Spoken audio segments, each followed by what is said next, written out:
2. Samsari. Jangan lupa nonton Dia Tombol Channel. Terima kasih. Samsari.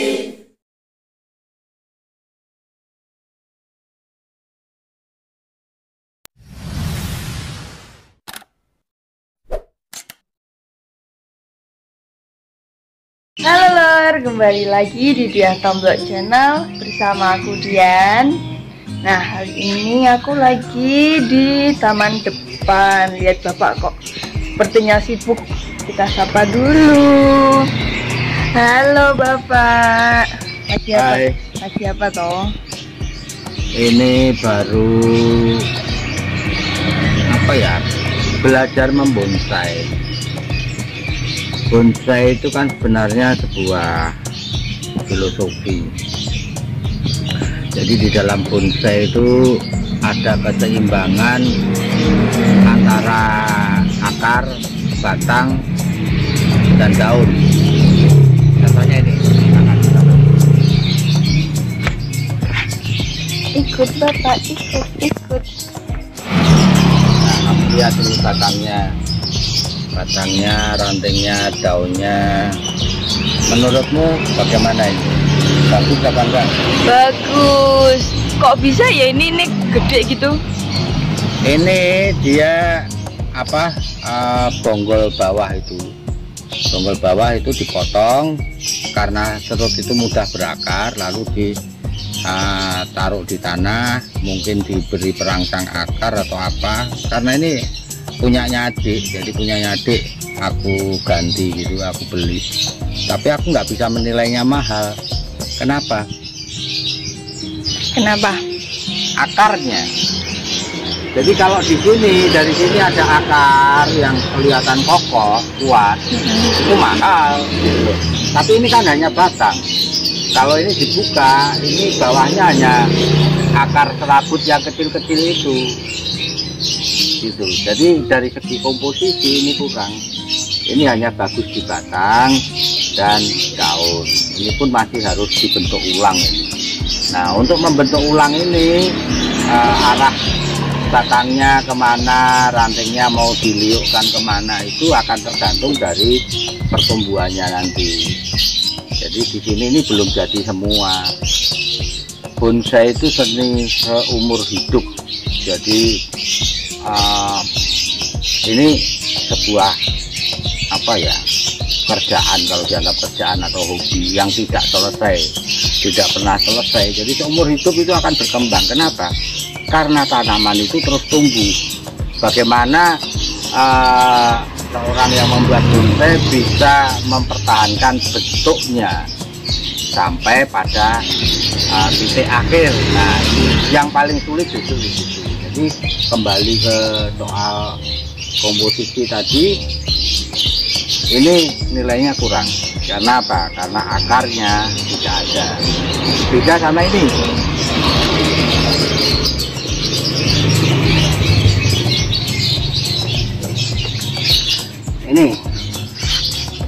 Nah, ini nilainya cukup.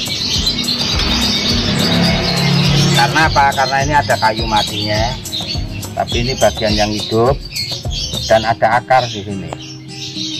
Karena itu akar ini aku liukkan dulu, aku beri kesempatan dia supaya kokoh.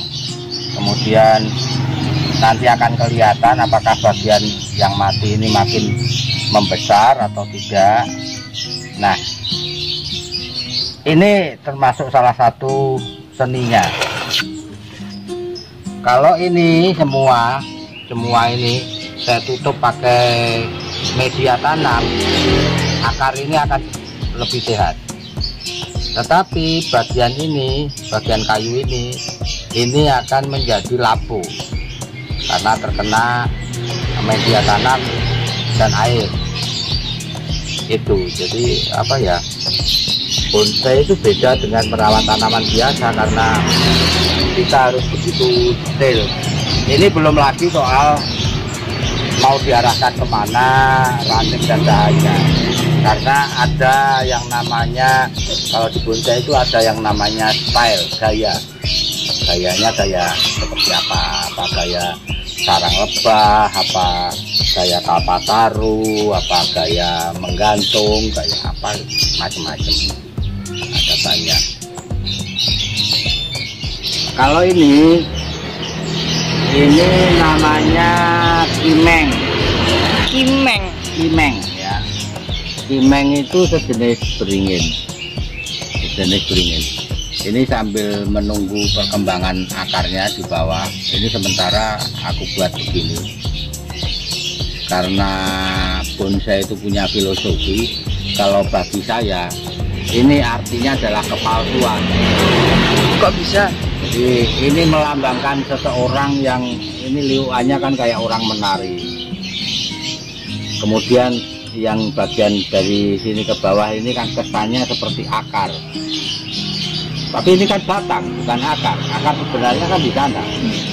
Jadi ini seperti orang yang penampilannya dengan kenyataannya itu beda.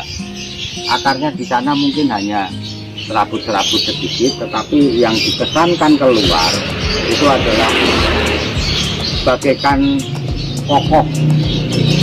Paham ya? Setiap bonsai itu berbeda, karakternya berbeda, filosofinya juga berbeda. Kimeng ini sejenis beringin, jadi dia bergetah. Karena dia bergetah, maka saya pilih begini nih. Ini kalau bertahun-tahun ini akan menjadi satu batang, karena dia akan lengket, jadi akan merekat menjadi satu batang yang cukup besar, tapi konturnya, teksturnya itu seperti ini nanti. Itu, tapi ya butuh waktu bertahun-tahun.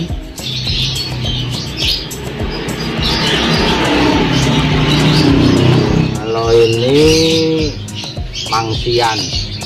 mangsian atau ileng-ileng.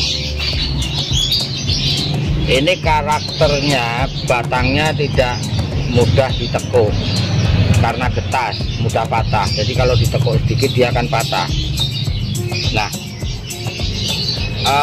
padahal bonsai yang bagus itu bonsai yang dari besar kemudian tampak mengecil gitu. Nah, kalau dia memanjang begini ini nggak bagus, paham ya? Nah, ini sebenarnya secara daun ini sudah mulai mengecil daunnya. Jadi ini di perdaunannya bagus, tapi perbatangannya kurang. Ini ya, ambil contoh ya.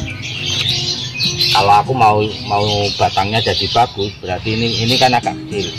Ini aku potong di sini, karena di sini sudah ada tunas. Nah, nanti kan dari ini agak kecil ini terus mengecil lagi. Tetapi untuk memotongnya saat ini terlalu beresiko. Jangan-jangan malah mati, kan dia butuh nutrisi. Jadi keseimbangan antara akar dan daun ini diperlukan untuk pertumbuhan dia, bukan bentuk. Bentuk itu ketika keseimbangan itu sudah tercapai barulah kita bentuk. Jadi kalau ileng-ileng itu kita harus mencari, kalau saya ya pada prinsipnya adalah percabangan yang paling bagus tetapi paling dekat dengan pangkal batang. Jadi dari sini ini yang paling bagus mana? Kayaknya paling bagus ini deh. Nah, berarti nanti dipotong gitu. Jadi ini sementara, bentuk ini sementara. Tapi ketika membuat kita sudah mulai punya bayangan, oh ini nanti jadinya seperti ini. Jadi komposisinya sudah mulai tergambarkan. Jadi kayak ini nanti hilang semua ini hilang semua. Ini tidak mungkin saya potong di sini. Tidak mungkin, karena apa? Karena yang di sini di atas itu sudah dipotong di sini. Berarti yang ini harus agak lebih ke sana. Paham? Nah, sementara untuk ke sana ini di batang ini nggak ada, belum tumbuh. Nah, ini di sini baru. Ini kan cukup jauh. Gitu. Jadi saya sedang berharap agar sebelum tunas yang ini di sini, misalnya idealnya di sini, ini keluar percabangan. Itu juga dengan batang-batang yang lain. Ini nggak terpakai nantinya, tapi harus ada di sini. Nah, kalau tidak ada, maka apa boleh buat, saya harus memilih ini di antara 3 ini nanti saya pilih mana. Kemudian ini ada luka ini harus saya tonjolkan. Jadi misalnya ini saya kuak, ini kan biasanya patah, jadi sekalian dibentuk luka sekalian gitu. Ini namanya ileng-ileng atau mangkian. Terus ini beringin dolar, ini percobaan. Sebenarnya akarnya itu hanya ini, makanya ini saya balut sama kapas ini supaya dia bertahan hidup. Dengan nutrisi yang hanya bisa diambil ini sudah pasti ini bagian-bagian ini pasti akan melapuk. Nah ini sudah mulai kelihatan, ini bagian ini menghitam. Jadi ini nanti akan menjadi kayu kering semacam yang itu tadi ya. Jadi ini akan mengering, kemudian ada tunas di sini. Ini mungkin mati ini juga kelak mati ini. Kalau lihat ini hitamnya, atau semuanya mati. Jadi kadang-kadang bonsai itu sebuah eksperimen. Gitu. Juga yang aku balik, jadi kayak gini.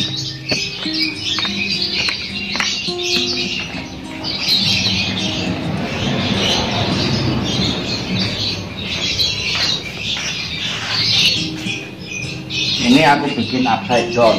Upside down itu bawahnya, ujungnya justru tak taruh di bawah, bonggol tak taruh di atas, tapi akar saya julurkan ke bawah. Ini juga percobaan. Kalau ini hidup, berarti nanti, kalau ini semua hidup ya, berarti ini saya pertahankan akar ini. Akar ini saya pertahankan, kemudian di sini ada dahan-dahan itu. Ini akan menjadi bentuk yang unik, termasuk ini dan ini. Jadi ini eksperimen bagaimana kalau dia dijungkir, kemudian akar hawa itu kita tanam, apakah dia bisa bertahan atau tidak. Jadi bonsai itu dalam banyak hal sebenarnya juga seni kekejaman terhadap tanaman. Nah tadi aku bilang mangkian ya, ileng-ileng itu sulit apa ditekuk. Tetapi kalau ileng-ileng itu masih sangat muda, jadi ini akar aku potong kemudian bertunas. Nah tunasnya ketika muda itu bisa diliukkan. Nah ini aku bikin seolah-olah dia merambat di bebatuan, tapi bayangin berapa tahun ini baru jadi, supaya ini menjadi apa, batang yang kuat, batang yang keras, berkayu. Ini akan menjadi ini gitu. Kalau soal batang, aku paling favorit itu sama asam. Asam itu batangnya kuat tapi bisa ditekuk, tidak kayak begini nih. Ini kan sudah tidak karu-karuan, ini batangnya sudah kayak ular yang apa, melingkar-lingkar. Nah tinggal ini nanti kalau dia terus tumbuh besar, aku harus menentukan ini daya tariknya mau aku buat di mana. Kalau daya tariknya aku mau bikin di batangnya, maka sepanjang batang ini tidak boleh ada tunas. Tunasnya ada di pucuk-pucuk. Gitu. Paham ya? Jadi kalau yang aku tonjolkan nanti adalah liukan di batangnya, maka sepanjang batang ini tidak boleh dibiarkan ada tunas. Tapi ini aku masih menunggu, karena ini harus apa ya, harus sehat dulu baru bisa kita putuskan. Bapak, berarti dari semuanya yang Bapak bikin itu belum ada yang dianggap jadi dong? Nggak ada bonsai jadi dalam hitungan hari atau bahkan bulan, nggak ada. Tetapi kalau layak hias bukan layak tampil loh ya, layak hias, artinya sudah bisa dipasang sebagai tanaman meja. Ini ada contohnya satu.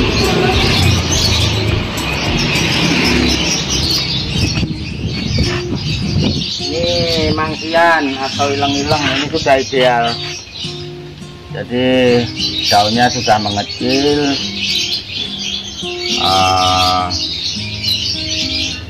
batangnya juga sudah ditepuk. Nah, ini bentuknya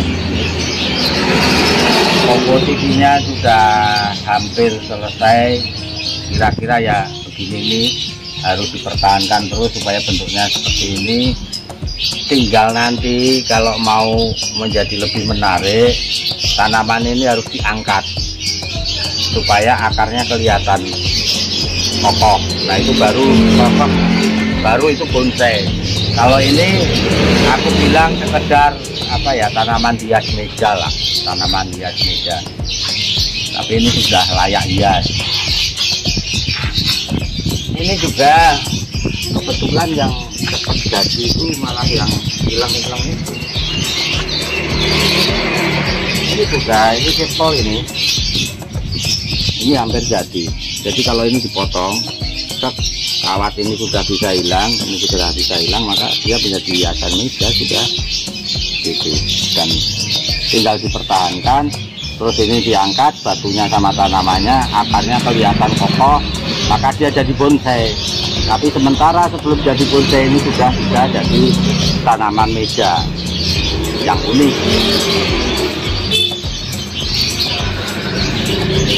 Tuh dulur, itu dulu ya video dari aku dan Bapak. Terima kasih ya atas penjelasannya mengenai bonsai. Selamat pagi.